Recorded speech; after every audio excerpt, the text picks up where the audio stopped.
Well, hello there! Welcome to my first actual YouTube video of 2026. I did post two shorts. I posted, obviously, my first piss of 2026. I've done that for the last 4 years. Really fun. Love how much those videos go off. It's really fun. I like it a lot. It's a lot. And last night, I posted a short that was my favorite band for each letter of the alphabet. And we're going to do something very similar. This is going to be my top 10 favorite albums of all time.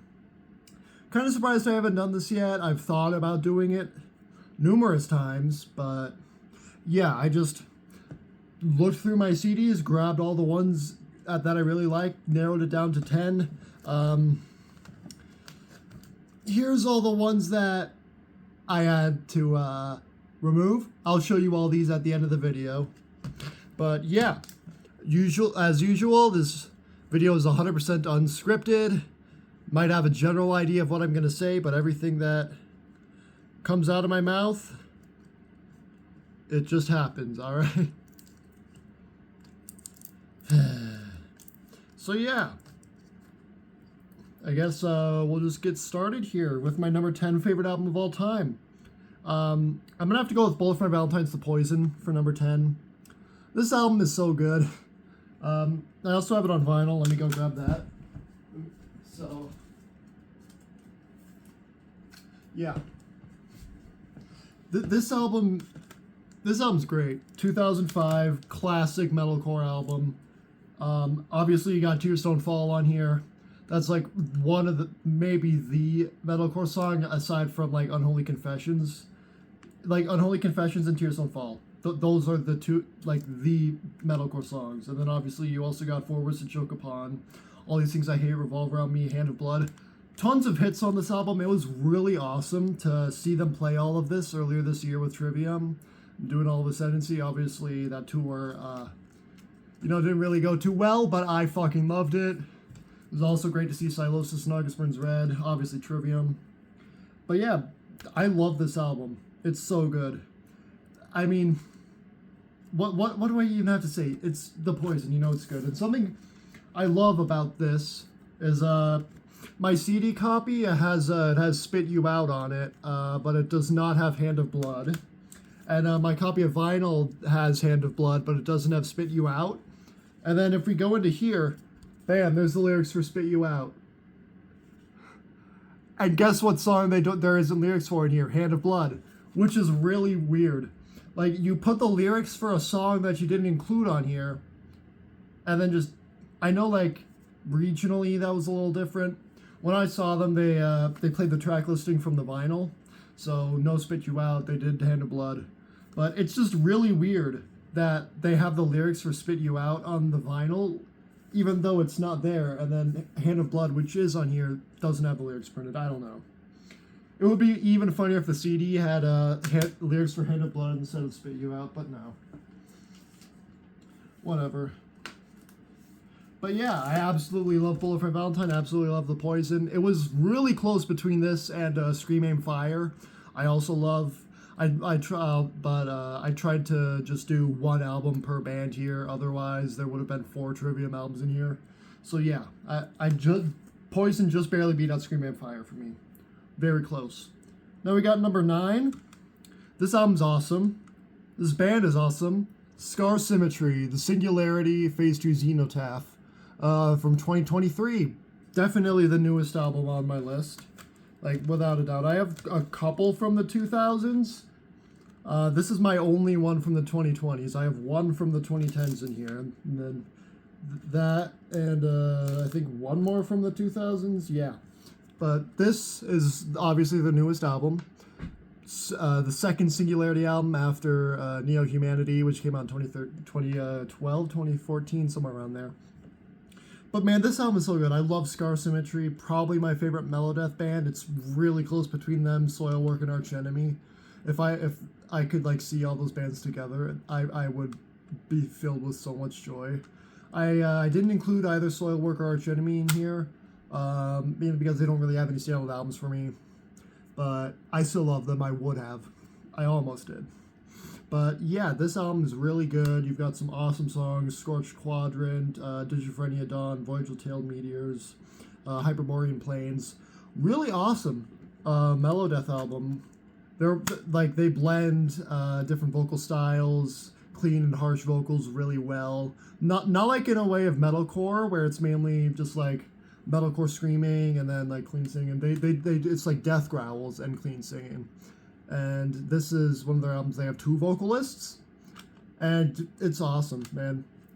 But earlier in their career, they only had one guy, Christian, doing everything, which is awesome. But I love Scar Symmetry. I love this album. That's why it's my number 9. Number 8. This is probably the most unique album on my list. It's my only not metal album on here.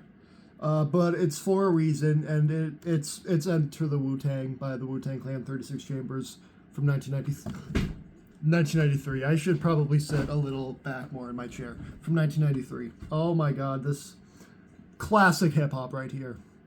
Absolute classic hip-hop.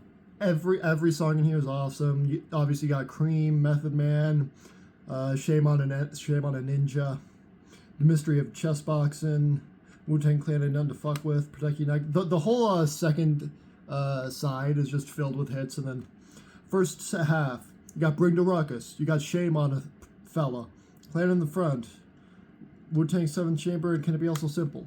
The intermission is fucking amazing, is fucking awesome, but like seriously, this album is just iconic as fuck, and it is so good. I was so happy to see Wu-Tang last year. Yeah, I said earlier this year when I was talking about, I meant last year because it's 2026 now. But yeah, I saw them on 4th of July, and it was awesome, awesome show. I love them.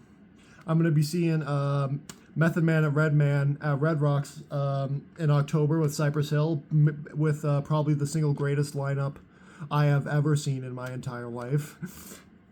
But I mean, what can I really say about this album that hasn't said? It's legendary. It is influential. It is so good. Every single member on here, Old Dirty Bastard, Jizza, RZA, Raekwon, Inspector Deck, everyone is just top. It is so good. I love it.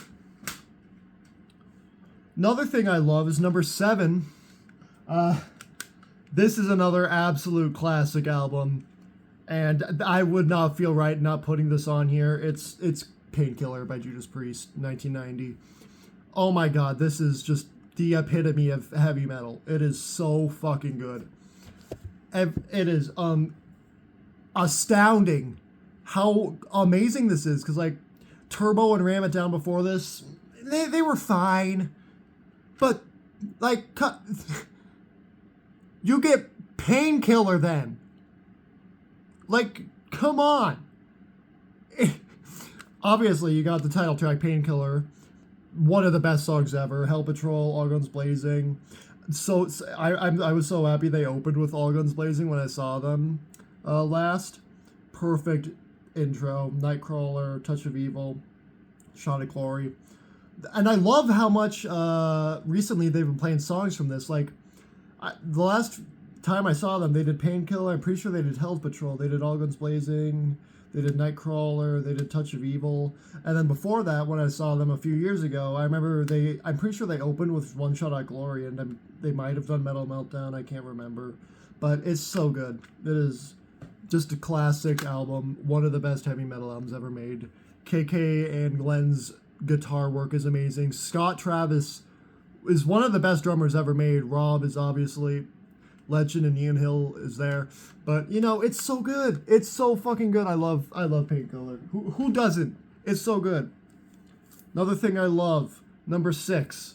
This is probably the least well known on here, but it doesn't change the fact that I absolutely love this album. I'm going with Embracing Oblivion by Chronosphere. Awesome thrash metal from Greece. Love these guys so much. And it's a shame that they're from Greece. They broke. I'm pretty sure they split up a few years ago. Can't really remember it. They just stopped doing stuff. But they got 3 albums. This is the second one, and it is just like, it is masterpiece of thrash. All the songs on here are so good. Brutal Decay was pretty popular for an underground thrash band. But yeah, every single song on here is so good. Herald the Uprising, Siege Your Last Chance, Killing My Sins, One Hand Red for Saint.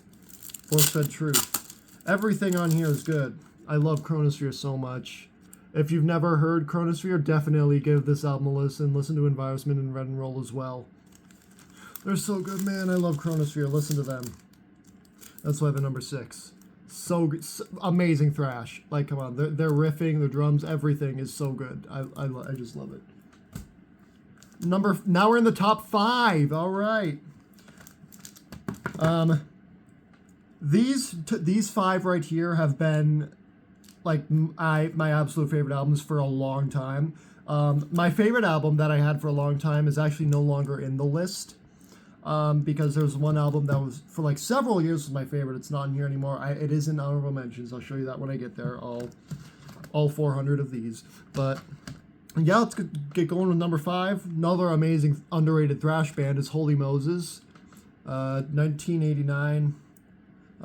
Awesome German thrash. Amazing. This album is like, I like to think that this album is like German Voivod. It sounds very similar to Voivod.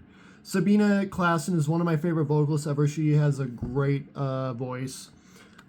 Sucks they broke up a few years ago, but I would never have any chance to see them anyway because I live in Colorado. There is no way they would play here unless they played like a big festival.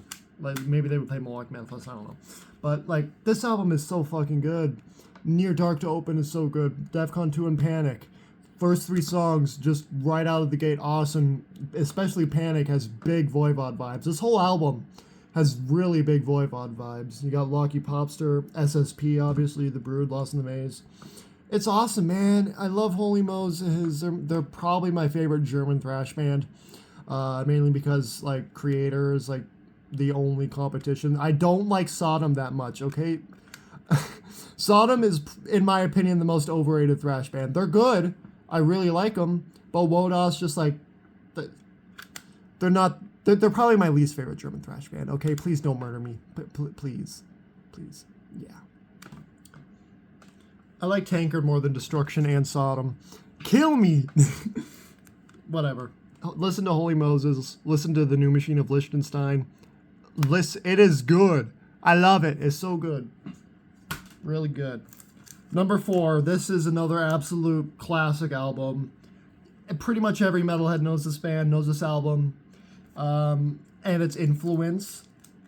It's At the Gates Slaughter of the Soul from 1995. This is just amazing. Every song on here is awesome. They're all so short too. Like all the songs in here are like less than 4 minutes long, 3-4 minutes long. Every single song is like 3 minutes long. It's awesome. And they're so good. Love At the Gates. Love this album. I am so pissed that I was not able to see them before Thomas died last year. That was just like a gigantic shock. Because they played not too long ago. They toured for like anniversary of this album or whatever. They were just playing all of it a few years ago with Municipal Waste. And I didn't go, and I am so mad at myself because now I'll probably not be able to see At the Gates, even though like everyone else is still in the band. They've never really had much lineup changes. Hopefully they get like a different vocalist. Hopefully it's not Alyssa White Blues. I don't think her voice would really fit At the Gates, honestly. But I mean, Blinded by Fear to Open is so good. Slaughter of the Soul and Cold, Suicide Nation, Roll of Lies, Nausea, Need, Unto Others. It is classic. This album influenced a whole bunch of melodeath bands. This is like the best melodeath album ever, Swedish ever. Influenced a whole ton of metalcore bands. Listen to Killswitch Engage, Bullet for My Valentine, Trivium, August Burns Red Riffs. You can hear the At the Gates influence, and it is, oh my god, this album is so good. I love it. This is another one that I have on vinyl. So,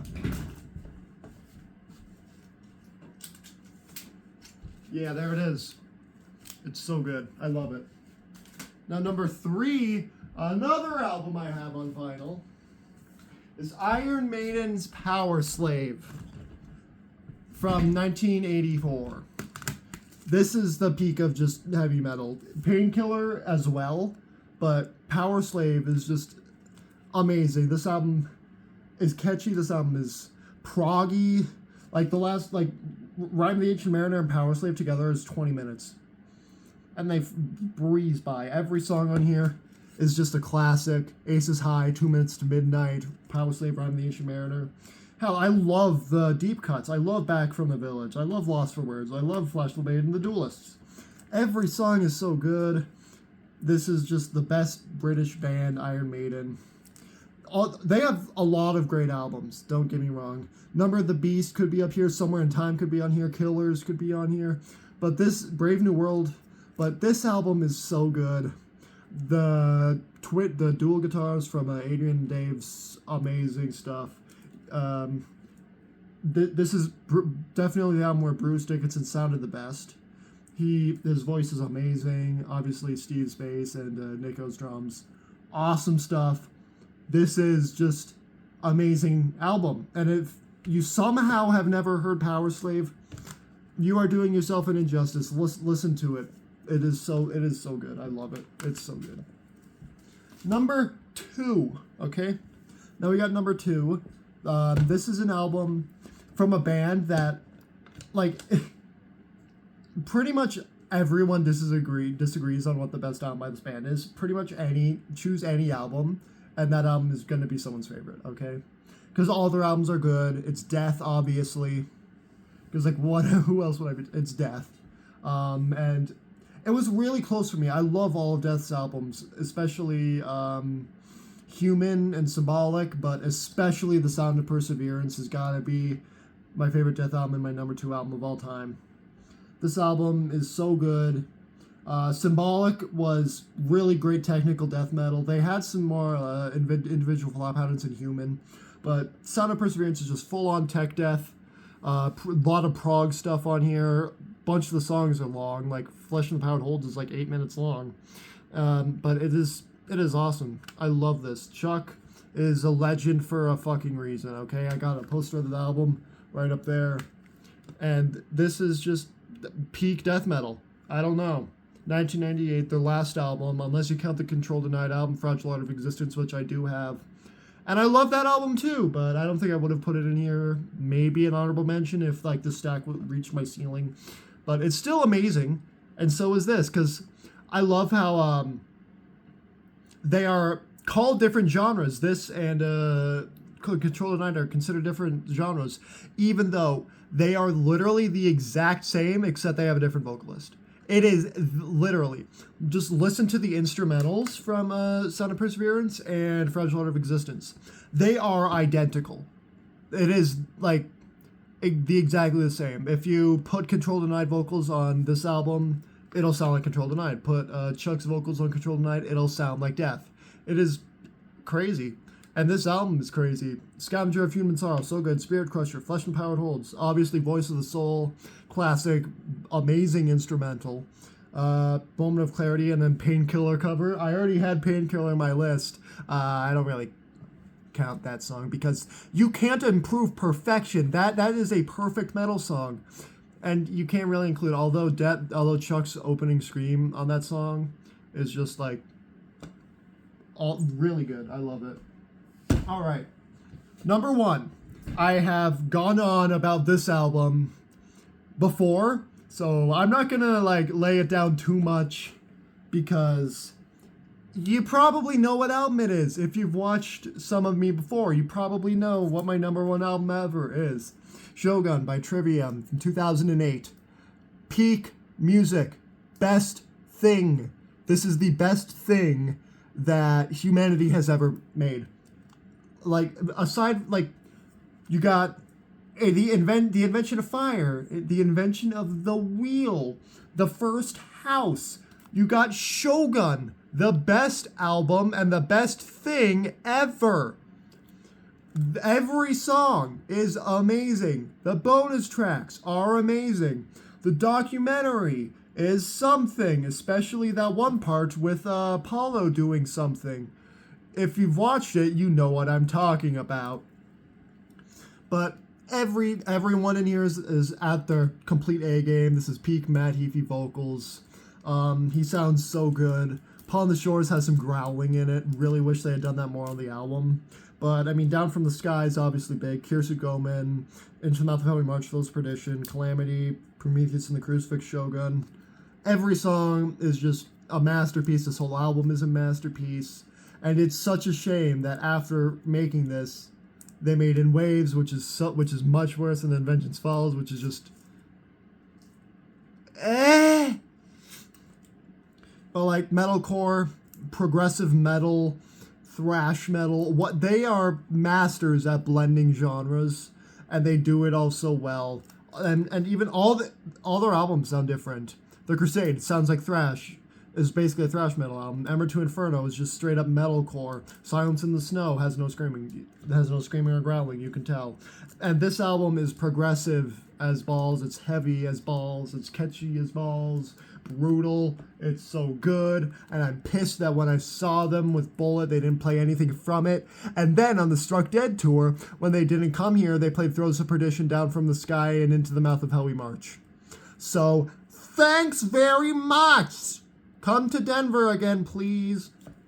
But yeah, Shogun, best album ever made. My favorite album ever made. Yeah. So there it is. Those are my top 10 albums of all time. I have been wanting to do this for a while. I didn't for some reason until now. I'm just drinking me some Windex. I'm just kidding, it's Mountain Dew. But yeah, all those albums are really good. And now we're gonna run through all my honorable mentions here. So these are, because like I said, when I was picking stuff out to put in the list, I was just looking through my CD shelf and just grabbing the albums that I feel like I really enjoy listening to the most. And here they are, obviously. Annihilator, Set the World on Fire. This is my favorite album for many years. And I still love it, but it's only enough to be an honorable mention. E-Vile's Enter the Grave. Queensryche's Operation Mindcrime. Slayer's Seasons in the Abyss. Necrophagist's Epitaph. Opeth's Blackwater Park. Metallica's Ride the Lightning. Alice Cooper's Hey Stupid. Ministry's Psalm 69. Wages Exceeding the Wages Like Eggs. Dream Theater's Images and Words. System of a Down, System of a Down. Public Enemy, It Takes a Nation of Millions to Hold Us Back. Megadeth's So Far So Good So What, and Rust in Peace. They're both, like, tied for my favorite. Fear Factory's To Manufacture. In Flames, The Jester Race. Heathen, The Victims of Deception. Killswitch Engage, The End of Heartache. Soilworks, Natural Born Chaos.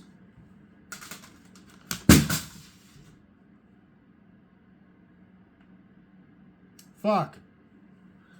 Power Trip's Nightmare Logic.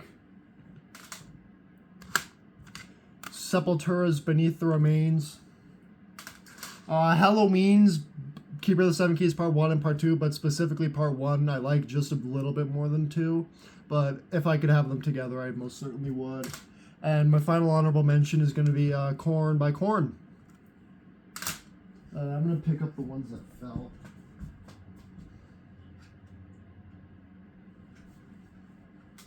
Man, this one already had a cracked case. Fuck. Man, this case broke. I have to get a new case for... Oh, and the tray. Okay, so, like, I'm just going to fully replace the case for this one. Lovely. Alright. So, yeah, that's going to be it for this video. Thank you very much for watching my tomfoolery. Once again, I'm just going to put it, this video was fully unscripted. I had a few things that I was thinking of saying. But yeah, I don't know if you've noticed, but every single one of my videos is unscripted. I have never used a script in a single one of my videos. Never, because it just doesn't... I like coming up with shit to say on the spot, like I'm doing right now. I'm coming up with all this to say on the spot. Alright, I can go fucking... I don't know what I can do. I don't know what I can do. I'm gonna... Here's what I'm gonna do.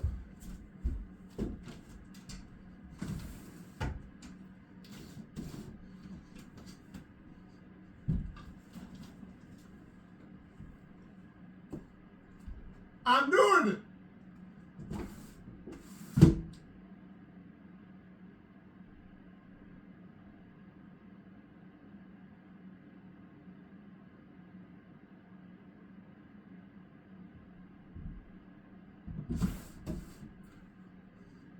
All right.